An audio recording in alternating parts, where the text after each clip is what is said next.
ਸਤਿ ਸ਼੍ਰੀ ਅਕਾਲ। ਤੁਸੀਂ ਵੇਖ ਰਹੇ ਹੋ ਟੀਵੀ ਪੰਜਾਬ ਤੇ ਮੈਂ ਹਾਂ ਤੁਹਾਡੇ ਨਾਲ ਇੰਦਰਪ੍ਰੀਤ ਕੌਰ ਸੰਘੇੜਾ। ਖਬਰਾਂ ਦੇ ਇਸ ਬੁਲੇਟਿਨ ਵਿੱਚ ਤੁਹਾਡਾ ਸਵਾਗਤ ਹੈ। ਸਭ ਤੋਂ ਪਹਿਲਾਂ ਨਜ਼ਰ ਮਾਰਦੇ ਹਾਂ ਹੈਡਲਾਈਨਸ ਤੇ। ਕੈਨੇਡਾ ਦੇ ਕੁਝ ਹਿੱਸੇ ਮੌਸਮ ਦੀ ਚੇਤਾਵਨੀ ਹੇਠ ਲੋਕਾਂ ਨੂੰ ਚੇਤਾਵਨੀ ਹੋਈ ਜਾਰੀ। ਭਾਰਤੀਆਂ ਨੂੰ ਮਿਲੀ ਸਭ ਤੋਂ ਵੱਧ ਕੈਨੇਡਾ ਦੀ ਪੀਆਰ ਐਕਸਪ੍ਰੈਸ ਐਂਟਰੀ ਦੀ ਸਾਲਾਨਾ ਰਿਪੋਰਟ ਹੋਈ ਪੇਸ਼। ਬਾਰਡਰ ਟੱਪਣ ਵਾਲਿਆਂ ਲਈ ਟਰੂਡੋ ਦਾ ਬਿਆਨ ਕਿਹਾ ਰਸਤਾ ਬੰਦ ਕਰਨ ਨਾਲ ਨਹੀਂ ਨਿਕਲੇਗਾ ਹੱਲ। ਬਾਰਡਰ ਟੱਪਣ ਵਾਲਿਆਂ ਲਈ ਇਮੀਗ੍ਰੇਸ਼ਨ ਮੰਤਰੀ ਦਾ ਆਇਆ ਬਿਆਨ। ਕੈਨੇਡਾ ਵਿੱਚ ਇਸ ਮੁੱਦੇ ਤੇ ਹੋ ਰਹੀ ਹੈ ਜ਼ੋਰਾਂ ਤੇ ਚਰਚਾ।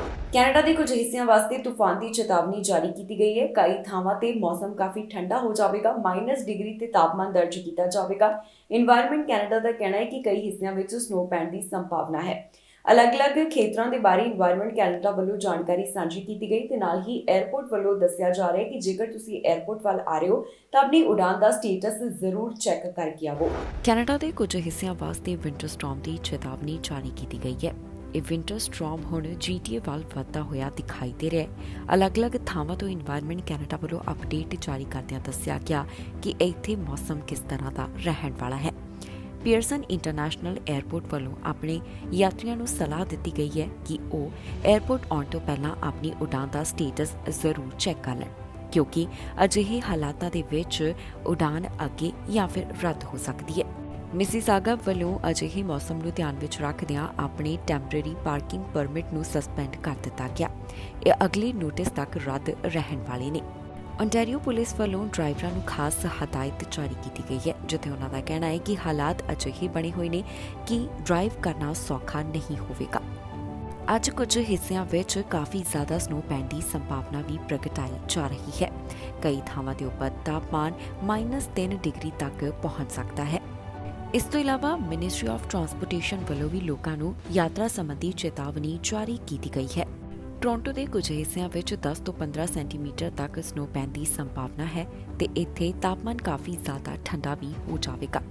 ਇਨਵਾਇਰਨਮੈਂਟ ਕੈਨੇਡਾ ਵੱਲੋਂ ਮੌਸਮ ਦੀ ਜਾਣਕਾਰੀ ਲਗਾਤਾਰ ਵੈਬਸਾਈਟ ਦੇ ਉੱਪਰ ਵੀ ਸਾਂਝੀ ਕੀਤੀ ਜਾ ਰਹੀ ਹੈ, ਜਿੱਥੇ ਉਹਨਾਂ ਵੱਲੋਂ ਦੱਸਿਆ ਜਾ ਰਿਹਾ ਹੈ ਕਿ ਮੌਜੂਦਾ ਸਮੇਂ ਕੀ ਸਥਿਤੀ ਬਣੀ ਹੋਈ ਹੈ। ਕੈਨੇਡਾ ਦੀ ਪੀਆਰ ਲੈਂਡ ਵਿੱਚ ਭਾਰਤੀ ਸਭ ਤੋਂ ਅੱਗੇ ਹਨ। ਇਸ ਬਾਰੇ ਇੱਕ ਸਾਲਾਨਾ ਰਿਪੋਰਟ ਸਾਹਮਣੇ ਆਈ, ਜਿਸ ਤੋਂ ਪਤਾ ਚੱਲਿਆ ਕਿ ਸਭ ਤੋਂ ਵੱਧ ਭਾਰਤੀਆਂ ਨੇ ਹੀ ਕੈਨੇਡਾ ਦੀ ਪੀਆਰ ਹਾਸਲ ਕੀਤੀ। ਇੱਕ ਸਾਲ ਦੀ ਜੋ ਰਿਪੋਰਟ ਜਾਰੀ ਕੀਤੀ ਗਈ ਉਸ ਵਿੱਚ ਸਾਰੇ ਅੰਕੜੇ ਸਾਂਝੇ ਕੀਤੇ ਗਏ। ਦੱਸਿਆ ਗਿਆ ਕਿ ਕਿਹੜੇ ਦੇਸ਼ ਦੇ ਕਿੰਨੇ ਉਮੀਦਵਾਰਾਂ ਨੂੰ ਭਾਵ ਕਿ ਵਸਨੀਕਾਂ ਨੂੰ ਕੈਨੇਡਾ ਦੀ ਪੀਆਰ ਦਿੱਤੀ ਗਈ ਹੈ। ਇਮੀਗ੍ਰੇਸ਼ਨ ਵਿਭਾਗ ਵੱਲੋਂ ਇੱਕ ਖਾਸ ਜਾਣਕਾਰੀ ਸਾਂਝੀ ਕੀਤੀ ਗਈ, ਜਿੱਥੇ ਉਹਨਾਂ ਨੇ ਐਕਸਪ੍ਰੈਸ ਐਂਟਰੀ ਦੀ ਸਾਲਾਨਾ ਰਿਪੋਰਟ ਜਾਰੀ ਕੀਤੀ ਹੈ। ਇਸ ਬਾਰੇ ਸਾਲ 2021 ਦੇ ਬਾਰੇ ਦੱਸਿਆ ਗਿਆ। ਦੱਸ ਦਈਏ ਕਿ ਹਰ ਸਾਲ immigration refugees and citizenship Canada ਵੱਲੋਂ ਐਕਸਪ੍ਰੈਸ ਐਂਟਰੀ ਦੀ ਸਾਲਾਨਾ ਰਿਪੋਰਟ ਪੇਸ਼ ਕੀਤੀ ਜਾਂਦੀ ਹੈ।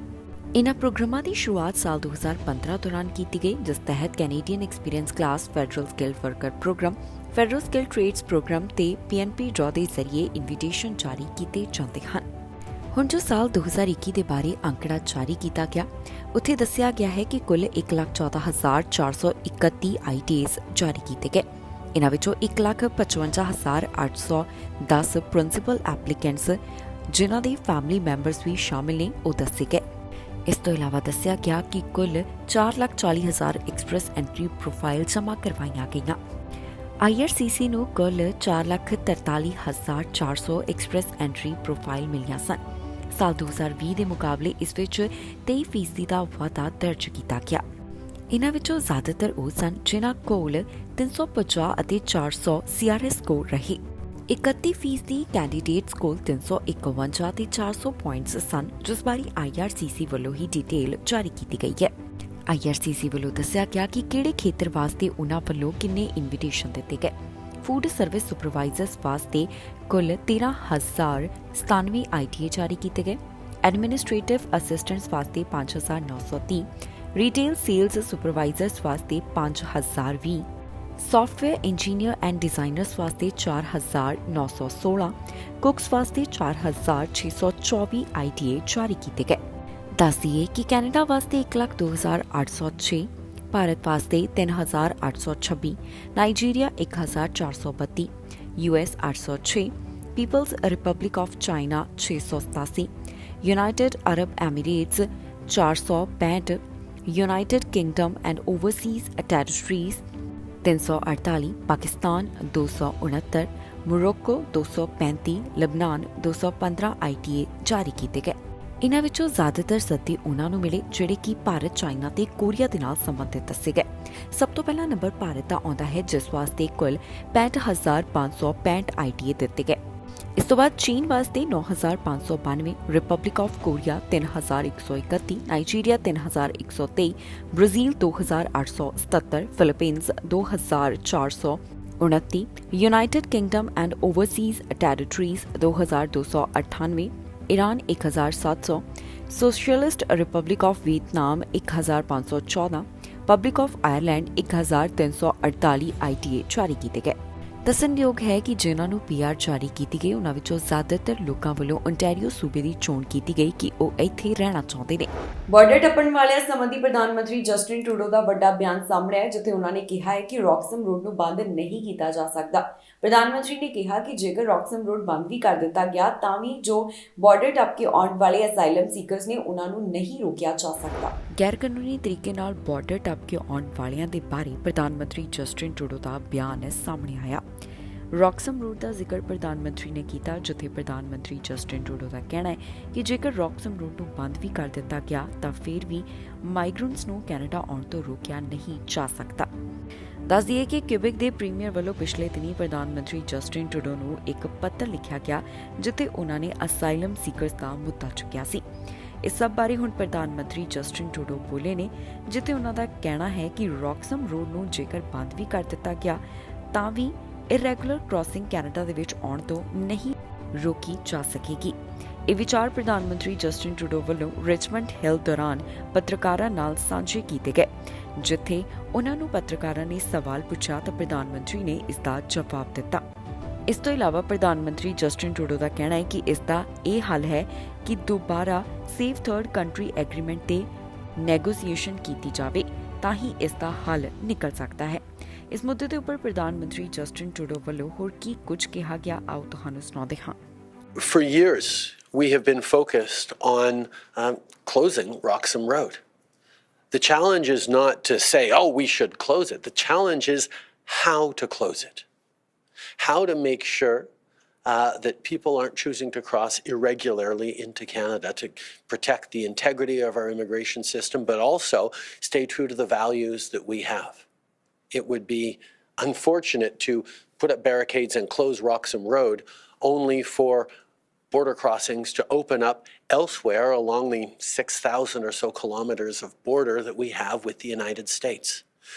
The way to close Roxham Road is to renegotiate the Safe Third Country Agreement with the United States, which is something that we've been working on for many months now. We're making real progress, but until we manage to do that, we need to continue to support our immigration system. We need to make sure that the resources are there, particularly for the province of Quebec, that has been stepping up significantly in accepting people fleeing for a better life, people crossing irregularly.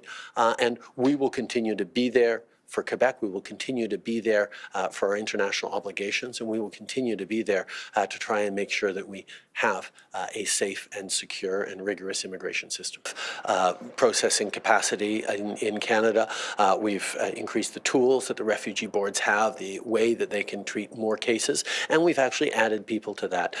Canada remains a country that is not just welcome to immigrants and to refugees, but we need to continue to accept refugees and immigrants in this country as we see the shortage of workers for jobs that we have across the country. It leads to economic growth. It leads to more construction. It leads to more opportunities for Canadians. And Canadians remain one of the few countries in the world that is unequivocally in favor of immigration, and that is something that we have to protect, something that we have to support. So we are making those investments to make sure that everyone can continue to have support, have confidence in our immigration system. It's something we're continuing to work on. Asylum seekers ਦੇ ਮੁੱਦੇ ਤੇ immigration ਮੰਤਰੀ ਦਾ ਵੱਡਾ ਬਿਆਨ ਸਾਹਮਣੇ ਹੈ, ਜਿੱਥੇ ਉਹਨਾਂ ਨੇ ਰੌਕਸਮ ਰੋਡ ਦਾ ਵੀ ਜ਼ਿਕਰ ਕੀਤਾ। ਪਿਛਲੇ ਦਿਨੀ ਕਿਊਬਿਕ ਦੇ ਪ੍ਰੀਮੀਅਰ ਵੱਲੋਂ ਪ੍ਰਧਾਨ ਮੰਤਰੀ ਜਸਟਿਨ ਟਰੂਡੋ ਨੂੰ ਇੱਕ ਪੱਤਰ ਲਿਖ ਕੇ ਮੰਗ ਕੀਤੀ ਗਈ ਸੀ ਕਿ ਅਸਾਈਲਮ ਸੀਕਰ ਸੰਬੰਧੀ ਹੱਲ ਕੱਢਿਆ ਜਾਵੇ, ਤੇ ਹੁਣ ਇਮੀਗ੍ਰੇਸ਼ਨ ਮੰਤਰੀ ਨੇ ਵੀ ਇਸ ਬਾਰੇ ਵੱਡਾ ਬਿਆਨ ਜਾਰੀ ਕੀਤਾ। ਗੈਰ ਕਾਨੂੰਨੀ ਢੰਗ ਨਾਲ ਬਾਰਡਰ ਪਾਰ ਕਰਕੇ ਆਉਣ ਵਾਲਿਆਂ ਦੇ ਮੁੱਦੇ ਤੇ ਇਮੀਗ੍ਰੇਸ਼ਨ ਮੰਤਰੀ ਦਾ ਵੱਡਾ ਬਿਆਨ ਸਾਹਮਣੇ ਆਇਆ। ਜਿੱਥੇ ਉਹਨਾਂ ਵੱਲੋਂ ਇਲੀਗਲ ਬਾਰਡਰ ਕ੍ਰਾਸਿੰਗਸ ਦਾ ਜ਼ਿਕਰ ਕੀਤਾ ਗਿਆ ਹੈ। ਦੱਸ ਦਈਏ ਕਿ ਕੈਨੇਡਾ ਵਿੱਚ ਪਿਛਲੇ ਕੁਝ ਦਿਨਾਂ ਤੋਂ ਇਹ ਮੁੱਦਾ ਕਾਫੀ ਚਰਚਾ ਦਾ ਵਿਸ਼ਾ ਬਣਿਆ ਹੋਇਆ ਹੈ। ਕੁਝ ਅਸਾਈਲਮ ਸੀਕਰਸ ਨੂੰ ਅਮਰੀਕਾ ਤੋਂ ਕੈਨੇਡਾ ਭੇਜਿਆ ਜਾ ਰਿਹਾ ਹੈ, ਜਿਨ੍ਹਾਂ ਨੂੰ ਕਿਊਬਿਕ ਸੂਬੇ ਵਿੱਚ ਠਹਿਰਾਏ ਜਾਣ ਦੀ ਜਾਣਕਾਰੀ ਸਾਹਮਣੇ ਆ ਰਹੀ ਹੈ। ਕਿਊਬਿਕ ਦੇ ਪ੍ਰੀਮੀਅਰ ਦਾ ਵੀ ਇਸ ਬਾਰੇ ਵੱਡਾ ਬਿਆਨ ਸਾਹਮਣੇ ਹੈ, ਜਿੱਥੇ ਉਹਨਾਂ ਦਾ ਕਹਿਣਾ ਹੈ ਕਿ ਇਹਨਾਂ ਅਸਾਈਲਮ ਸੀਕਰਸ ਨੂੰ ਹੋਰ ਸੂਬਿਆਂ ਵਿੱਚ ਭੇਜਿਆ ਜਾਵੇ। ਤੇ ਹੁਣ ਇਸ ਮੁੱਦੇ ਤੇ ਇਮੀਗ੍ਰੇਸ਼ਨ ਮੰਤਰੀ ਵੀ ਬੋਲੇ ਨੇ। ਕੀ ਕਹਿਣਾ ਉਹਨਾਂ ਦਾ, ਆਓ ਤੁਹਾਨੂੰ ਸੁਣਾਉਂਦੇ ਹਾਂ। That one community or one province ought to bear the brunt of a challenge that we're facing as a result of Canada abiding by its domestic and legal obligations. Of course, in the background, we're continuing to pursue the modernization of the Safe Third Country Agreement. I recently spoke to the Canadian ambassador in Washington, and we'll be speaking with my American counterpart to negotiate a lasting solution. Over the next couple of weeks, we'll be chatting again for the next phase of these discussions. With respect to Mr. Poilievre's comments, if I can be completely frank, it's reckless and frankly not a thoughtful approach to simply say within 30 days you close Roxham Road. What would happen if we took such an approach rather than actually dealing with people with dignity and respect and pursuing an option that requires bilateral conversations with the United States, is you would simply displace the problem to other points along the Canadian-US border. The result would likely be serious risks that would fall upon vulnerable migrants who are seeking safe haven in Canada, who would be forced to potentially cross through a dangerous portion of the border, not knowing how the elements, particularly at this time of year, would impact themselves and their family.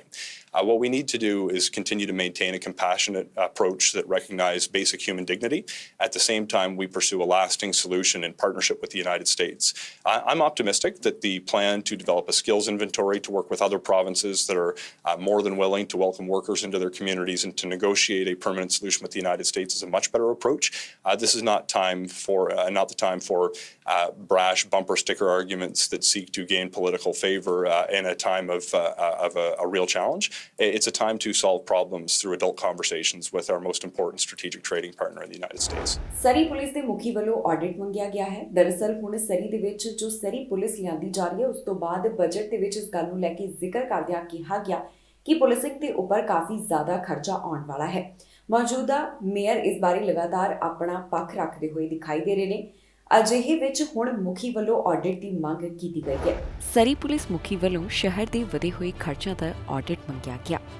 ਜੀ ਹਾਂ, ਸਰੀ police service ਦੇ ਮੁਖੀ ਨੇ ਸ਼ਹਿਰ ਵਿੱਚ policing ਤਬਦੀਲੀ ਵਾਸਤੇ ਖਰਚਿਆਂ ਦੇ ਇੱਕ ਸੁਤੰਤਰ ਆਡਿਟ ਦੀ ਮੰਗ ਕੀਤੀ ਹੈ। ਸਰੀ ਪੁਲਿਸ ਮੁਖੀ ਦਾ ਕਹਿਣਾ ਹੈ ਕਿ ਉਹਨਾਂ ਦੀ ਪੁਲਿਸ ਨੂੰ ਨਿਸ਼ਾਨਾ ਬਣਾਉਣ ਵਾਸਤੇ ਖਰਚਿਆਂ ਨੂੰ ਇੱਕ ਵੱਡਾ ਮੁੱਦਾ ਬਣਾ ਕੇ ਦੱਸਿਆ ਜਾ ਰਿਹਾ ਹੈ। ਦੱਸ ਦਈਏ ਕਿ ਸਿਟੀ ਆਫ ਸਰੀ ਵੱਲੋਂ ਆਉਣ ਵਾਲੇ 5 ਵਰ੍ਹਿਆਂ ਲਈ ਬਜਟ ਦਾ ਖਰੜਾ ਜਾਰੀ ਕੀਤਾ ਗਿਆ। ਸਾਲ 2023 ਵਾਸਤੇ ਪ੍ਰਾਪਰਟੀ ਟੈਕਸ ਵਿੱਚ 16.5% ਵਾਧੇ ਦੀ ਪੇਸ਼ਕਸ਼ ਕੀਤੀ ਗਈ ਹੈ, ਤਾਂ ਜੋ ਸਰੀ ਪੁਲਿਸ ਦੀ ਤਬਦੀਲੀ ਨਾਲ ਸੰਬੰਧਿਤ ਲਾਗਤਾਂ ਨੂੰ ਪੂਰਾ ਕੀਤਾ ਜਾ ਸਕੇ। ਸਰੀ ਪੁਲਿਸ ਦੇ ਚੀਫ ਕਾਂਸਟੇਬਲ ਨੌਰਮ ਲਿਪਿੰਸਕੀ ਦਾ ਕਹਿਣਾ ਹੈ ਕਿ ਉਹ ਚਿੰਤਤ ਨੇ ਕਿ ਸਿਟੀ ਵੱਲੋਂ ਅੰਕੜਿਆਂ ਨੂੰ ਇਸ ਤਰੀਕੇ ਨਾਲ ਪੇਸ਼ ਕੀਤਾ ਜਾ ਰਿਹਾ ਹੈ ਜੋ ਮਿਊਨਿਸਪਲ ਫੋਰਸ ਦੀ ਵਿਹਾਰਕਤਾ ਤੇ ਸਵਾਲ ਉਠਾਉਂਦਾ ਹੈ। ਚੀਫ ਦਾ ਕਹਿਣਾ ਹੈ ਕਿ ਸਰੀ ਦੇ ਲੋਕਾਂ ਨੂੰ ਨਹੀਂ ਪਤਾ ਕਿ ਉਹ ਕਿਸ ਤੇ ਵਿਸ਼ਵਾਸ ਕਰਨ ਤੇ ਕਿਸ ਤੇ ਨਾ। ਬਜਟ ਇਸ ਧਾਰਨਾ ਤੇ ਨਿਰਭਰ ਕਰਦਾ ਹੈ ਕਿ ਸ਼ਹਿਰ RCMP ਨੂੰ ਅਧਿਕਾਰ ਖੇਤਰ ਦੀ ਪੁਲਿਸ ਫੋਰਸ ਵਜੋਂ ਬਰਕਰਾਰ ਰੱਖੇਗਾ। ਇੱਕ ਨਿਊਜ਼ ਰਿਲੀਜ਼ ਵਿੱਚ ਸਿਟੀ ਨੇ ਕਿਹਾ ਕਿ ਸਾਲ 2023 ਤੋਂ ਸਾਲ 2027 ਤੱਕ ਡਰਾਫਟ ਆਪਰੇਟਿੰਗ ਬਜਟ ਸਰੀ ਵਿੱਚ ਪੁਲਿਸਿੰਗ ਦੇ ਕਿਸੇ ਫੈਸਲੇ ਤੋਂ ਬਗੈਰ ਬਣਾਇਆ ਗਿਆ, ਪਰ ਇਸ ਧਾਰਨਾ ਤੇ ਨਿਰਭਰ ਕਰਦਾ ਹੈ ਕਿ ਇਹ RCMP ਨੂੰ ਅਧਿਕਾਰ ਖੇਤਰ ਦੀ ਪੁਲਿਸ ਵਜੋਂ ਬਰਕਰਾਰ ਰੱਖੇਗਾ। ਸਿਟੀ ਨੇ ਕਿਹਾ ਕਿ ਸਰੀ ਪੁਲਿਸ ਫੋਰਸ ਦੀ ਤੁਲਨਾ ਵਿੱਚ ਅਗਲੇ 5 ਸਾਲਾਂ ਅੰਦਰ ਸਰੀ RCMP ਨੂੰ ਕਾਇਮ ਰੱਖਣ ਵਾਸਤੇ ਲਗਭਗ $235 ਮਿਲੀਅਨ ਘੱਟ ਖਰਚ ਹੋਣਗੇ, ਪਰ ਤਬਦੀਲੀ ਪ੍ਰਕਿਰਿਆ ਦੁਆਰਾ ਪੈਦਾ ਹੋਏ 116.6 ਮਿਲੀਅਨ ਦਾ ਘਾਟਾ ਹੈ। ਚੀਫ ਨੇ ਇੱਕ ਬਿਆਨ ਵਿੱਚ ਕਿਹਾ ਕਿ ਇਹ ਯਕੀਨੀ ਬਣਾਉਣ ਲਈ ਕਿ ਟੈਕਸ ਦਾਤਿਆਂ ਨੂੰ ਪੁਲਿਸਿੰਗ ਤਬਦੀਲੀ ਤੇ ਸਪਸ਼ਟ ਜਾਣਕਾਰੀ ਹਾਸਲ ਹੋਵੇ ਜਿਸ ਦੇ ਹੱਕਦਾਰ ਹਨ, ਅਤੇ ਸਰੀ ਪੁਲਿਸ ਸਰਵਿਸ ਇੱਕ ਸੁਤੰਤਰ ਆਡਿਟ ਦਾ ਸਮਰਥਨ ਕਰੇਗੀ। ਇਸ ਤੋਂ ਇਲਾਵਾ ਸਰੀ ਦੇ ਮੇਅਰ ਨੇ ਗੱਲਬਾਤ ਕਰਦਿਆਂ ਕਿਹਾ ਕਿ ਸੁਤੰਤਰ ਆਡਿਟ ਪਹਿਲਾਂ ਹੀ ਮੌਜੂਦ ਹੈ। ਦੱਸ ਦਈਏ ਕਿ ਬ੍ਰਿਟਿਸ਼ ਕੋਲੰਬੀਆ ਵਿੱਚ RCMP ਦੀ ਥਾਂ ਸਰੀ ਪੁਲਿਸ ਲਿਆਂਦੀ ਜਾ ਰਹੀ ਹੈ। ਸਾਬਕਾ ਮੇਅਰ ਦੀ ਪ੍ਰਧਾਨ ਮੰਤਰੀ ਜਸਟਿਨ ਟਰੂਡੋ ਵੱਲੋਂ ਕੁਝ ਵਰਕਰਾਂ ਨਾਲ ਮੁਲਾਕਾਤ ਕੀਤੀ ਗਈ, ਜਿੱਥੇ ਉਹ ਵਰਕਰਾਂ ਦੇ ਨਾਲ ਗੱਲਬਾਤ ਕਰਦੇ ਤੇ ਉਹਨਾਂ ਦੇ ਸਵਾਲਾਂ ਦੇ ਜਵਾਬ ਦਿੰਦੇ ਹੋਏ ਦਿਖਾਈ ਦਿੱਤੇ। ਇਸ ਦੀ ਵੀਡੀਓ ਉਹਨਾਂ ਨੇ ਖੁਦ ਦੇ ਸੋਸ਼ਲ ਮੀਡੀਆ ਪਲੇਟਫਾਰਮ ਦੇ ਰਾਹੀਂ ਵੀ ਸਭ ਨਾਲ ਸਾਂਝੀ ਕੀਤੀ ਹੈ। ਪ੍ਰਧਾਨ ਮੰਤਰੀ ਜਸਟਿਨ ਟਰੂਡੋ ਵੱਲੋਂ ਵਰਕਰਾਂ ਨਾਲ ਮੁਲਾਕਾਤ ਕੀਤੀ ਗਈ ਤੇ ਉਹਨਾਂ ਦੀ ਤਾਰੀਫ ਕਰਦੇ ਹੋਏ ਵੀ ਟਰੂਡੋ ਦਿਖਾਈ ਦਿੱਤੇ। ਪ੍ਰਧਾਨ ਮੰਤਰੀ ਜਸਟਿਨ ਟਰੂਡੋ ਵੱਲੋਂ ਇਹਨਾਂ ਨੂੰ ਸਭ ਤੋਂ ਵੱਡੇ ਬਿਲਡਿੰਗ ਯੂਨੀਅਨਸ ਦੱਸਿਆ ਗਿਆ ਹੈ।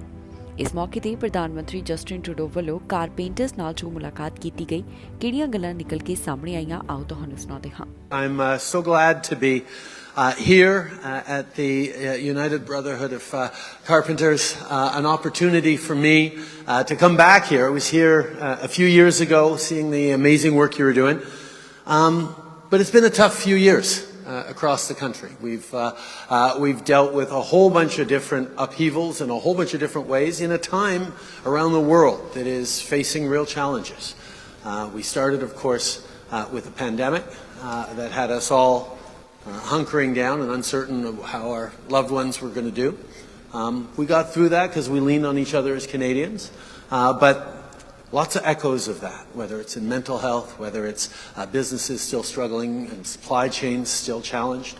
And of course, as we came out of that, we started with the war in Ukraine, as Russia invaded Ukraine illegally, illegitimately, and has caused further disruptions to supply chains around the world, has challenged us in a huge number of ways as a world on energy, on inflation. And also just the bounce back of our economy with so many jobs created after we came out of the pandemic has put pressures on costs of living, on inflation, interest rates going up to try and keep inflation down, mixed in with the general challenges that people are facing around the world, whether it's anxiety about climate change, anxiety about the pace of change and transformation of our communities, our businesses, our world. The rate of how things are changing around the world is really destabilizing. And that's something that people are going through all around the world right now. And one of the challenges that we're facing as communities. ਰਿਫਿਊਜੀਆਂ ਦੇ ਮੁੱਦੇ ਤੇ Trudeau ਸਰਕਾਰ fail ਰਹੀ। ਇਹਨਾਂ ਵਿਚਾਰਾਂ ਦੀ ਸਾਂਝ ਵਿਰੋਧੀ ਧਿਰ ਦੇ ਲੀਡਰ ਵੱਲੋਂ ਪਾਈ ਗਈ ਹੈ। ਪੀਅਰ ਪੋਲੀਏਵ ਵੱਲੋਂ ਇੱਕ ਵਾਰ ਫਿਰ ਤੋਂ ਟਰੂਡੋ ਸਰਕਾਰ ਦੇ ਉੱਪਰ ਸਵਾਲ ਖੜੇ ਕੀਤੇ ਗਏ। ਇਸ ਵਾਰ ਉਹਨਾਂ ਨੇ ਰਿਫਿਊਜੀਆਂ ਦਾ ਮੁੱਦਾ ਚੁੱਕਿਆ ਤੇ ਰੌਕਸਮ ਰੋਡ ਦਾ ਵੀ ਜ਼ਿਕਰ ਕੀਤਾ ਹੈ। ਰੌਕਸਮ ਰੋਡ ਬੰਦ ਕਰਨ ਦੀ ਗੱਲ ਜੋ ਪੀਅਰ ਪੋਲੀਏਵ ਵੱਲੋਂ ਕੀਤੀ ਗਈ ਹੈ, ਉਸ ਨੂੰ ਲੈ ਕੇ ਵੀ ਹੁਣ ਚਰਚਾ ਹੋ ਰਹੀ ਹੈ। ਵਿਰੋਧੀ ਧਿਰ ਦੇ ਨੇਤਾ ਵੱਲੋਂ ਰਿਫਿਊਜੀਆਂ ਦੇ ਮੁੱਦੇ ਤੇ ਪ੍ਰਧਾਨ ਮੰਤਰੀ ਜਸਟਿਨ ਟਰੂਡੋ ਦੀ ਸਰਕਾਰ ਉੱਪਰ ਕਈ ਤਰ੍ਹਾਂ ਦੇ ਸਵਾਲ ਖੜੇ ਕੀਤੇ ਗਏ। ਉਹਨਾਂ ਵੱਲੋਂ ਰੌਕਸਮ ਰੋਡ ਬਾਰਡਰ ਕ੍ਰਾਸਿੰਗ ਦਾ ਉਚੇਚੇ ਤੌਰ ਤੇ ਜ਼ਿਕਰ ਕੀਤਾ ਗਿਆ, ਜਿੱਥੇ ਪੀਅਰ ਪੋਲੀਏਵ ਦਾ ਕਹਿਣਾ ਹੈ ਕਿ ਪ੍ਰਧਾਨ ਮੰਤਰੀ ਜਸਟਿਨ ਟਰੂਡੋ ਰਿਫਿਊਜੀ ਕ੍ਰਾਈਸਿਸ ਹੱਲ ਕਰਨ ਵਿੱਚ ਨਾਕਾਮਯਾਬ ਰਹੇ ਹਨ। ਦੱਸ ਦਈਏ ਕਿ ਪਿਛਲੇ ਕੁਝ ਦਿਨਾਂ ਤੋਂ ਰਿਫਿਊਜੀਆਂ ਦਾ ਇਹ ਮੁੱਦਾ ਕਾਫੀ ਚਰਚਾ ਦਾ ਵਿਸ਼ਾ ਬਣਿਆ ਹੋਇਆ ਹੈ। ਕੁਝ ਅਸਾਈਲਮ ਸੀਕਰਸ ਨੂੰ ਅਮਰੀਕਾ ਤੋਂ ਕਿਊਬੈਕ ਦੇ ਵਿੱਚ ਭੇਜਿਆ ਜਾ ਰਿਹਾ, ਜਿਸ ਤੋਂ ਬਾਅਦ ਕਿਊਬੈਕ ਦੇ ਪ੍ਰੀਮੀਅਰ ਤੇ ਇਮੀਗ੍ਰੇਸ਼ਨ ਮੰਤਰੀ ਲਗਾਤਾਰ ਇਸ ਬਾਰੇ ਬਿਆਨ ਦੇ ਰਹੇ ਨੇ। ਉਹਨਾਂ ਦਾ ਕਹਿਣਾ ਹੈ ਕਿ ਹੋਰਨਾਂ ਸੂਬਿਆਂ ਦੇ ਵਿੱਚ ਇਹਨਾਂ ਅਸਾਈਲਮ ਸੀਕਰਸ ਨੂੰ ਭੇਜਿਆ ਜਾਵੇ। ਤੇ ਹੁਣ ਇਸ ਮੁੱਦੇ ਦੇ ਉੱਪਰ ਵਿਰੋਧੀ ਪਾਰਟੀ ਦਾ ਕੀ ਕਹਿਣਾ ਹੈ, ਆਓ ਤੁਹਾਨੂੰ ਸੁਣਾਉਂਦੇ ਹਾਂ। After 8 years of Justin Trudeau, everything seems broken. Whether you're talking about the 40-year highs in inflation that Trudeau caused with $500 billion of inflationary deficits that bid up the cost of the goods we buy and the interest we pay. It could be the cost of home heating and fuel that have increased after his massive carbon tax increases. It could be the doubling of the cost of mortgage payments and rent. It could be the 30,000 people who've lost their lives to drug overdoses, or the 32% increase in violent crime caused by Justin Trudeau's catch and release bail system. Everything seems broken and people feel like they're losing control of their lives after 8 years of Justin Trudeau. Some of the victims of his failures include immigrants themselves, 2 million of whom are waiting in the queue to have their cases heard. More than 1 million have been waiting longer than the acceptable delay time. Refugees, the number of refugees waiting in the system to have their cases heard has gone from 56,000 to 71,000, a nearly 1/3 increase. These are the failures of Justin Trudeau after 8 years. And nowhere is that chaos more evident than at Roxham Road, where Trudeau encouraged people to cross illegally into Canada. He's done so through his words and through the system that he has set up that encourages crossings at that particular place. Now, Justin Trudeau will throw up his hands, and once again, like he does on inflation and crime and drug overdoses and all of the other failures that are in federal jurisdictions, and he will say he has nothing to do with it, he can't help. Which of course begs the question, if he can't do anything about the things that affect people's lives, why does he keep himself in the job? But obviously it's not true. We didn't have a problem at Roxham Road before Justin Trudeau. Ontario सरकार ਵੱਲੋਂ ਸਰਜਰੀਆਂ ਬਾਰੇ ਫੈਸਲਾ ਲਿਆ ਗਿਆ, ਜਿਸ ਬਾਰੇ ਅਧਿਕਾਰੀ ਗੱਲ ਕਰਦੇ ਹੋਏ ਦਿਖਾਈ ਦਿੱਤੇ ਨੇ, ਜਿੱਥੇ ਪੱਤਰਕਾਰਾਂ ਦੇ ਸਵਾਲਾਂ ਦਾ ਜਵਾਬ ਦਿੰਦਿਆਂ ਦੱਸਿਆ ਗਿਆ ਕਿ ਜਿਹੜੀਆਂ ਸਰਜਰੀਆਂ ਨੇ ਉਸ ਦੇ ਨਾਲ ਹੁਣ ਕਿਵੇਂ ਨਿਪਟਿਆ ਜਾਵੇਗਾ। ओंटारियो ਸਰਕਾਰ ਵੱਲੋਂ ਇੱਕ ਬਿੱਲ ਪੇਸ਼ ਕੀਤਾ ਗਿਆ ਹੈ, ਜਿਸ ਨਾਲ ਪ੍ਰਾਈਵੇਟ ਕਲੀਨਿਕਸ ਨੂੰ ਸਰਜਰੀਆਂ ਅੱਗੇ ਵਧਾਈਆਂ ਜਾਣਗੀਆਂ। ਇਸ ਬਾਰੇ ਮੰਤਰੀਆਂ ਵੱਲੋਂ ਜਾਣਕਾਰੀ ਸਾਂਝੀ ਕੀਤੀ ਗਈ। ओंटारियो ਸੂਬੇ ਤੋਂ ਇਸ ਬਾਰੇ ਕੀ ਪੂਰੀ ਡਿਟੇਲ ਸਾਹਮਣੇ ਆਈ ਹੈ, ਆਓ ਤੁਹਾਨੂੰ ਸੁਣਾਉਂਦੇ ਹਾਂ। Based on feedback from frontline partners, the Act will, if passed, put in place significant guardrails to integrate community surgical and diagnostic centres into the health system and enhance quality standards and oversight while protecting the stability of doctors, nurses, and other healthcare workers in public hospitals and other healthcare settings. Ontario Health will ensure these centres are embedded in regional health system planning, including reporting into one centralized waitlist, which makes for a seamless experience for the patient. And community surgical and diagnostic centres will coordinate with local public hospitals to accept patients that are being referred, ensuring people get the surgery they need as quickly as possible without jumping the line.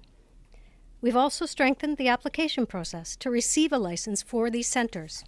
For example, before receiving a license, centres would consult with healthcare partners, including public hospitals. And our legislation will mandate that physicians employed by community and surgical diagnostic centres must have privileges to do the same work in a hospital. We are also proposing changes that will mandate every centre to have a process for receiving and responding to patient complaints. And if they are not able to have their complaints addressed at the centre, the Your Health Act, if passed, will now bring community and surgical diagnostic centres under the oversight of Ontario's Patient Ombudsman. We expect the Ombudsman to report on any patient complaints and will adjust quality and oversight controls as needed to be responsive to these concerns. These changes will be consistent with the Canada Health Act. And again, we need to be clear. Ontarians will continue to pay with their OHIP card, never their credit card. Under Premier Ford, that will never change.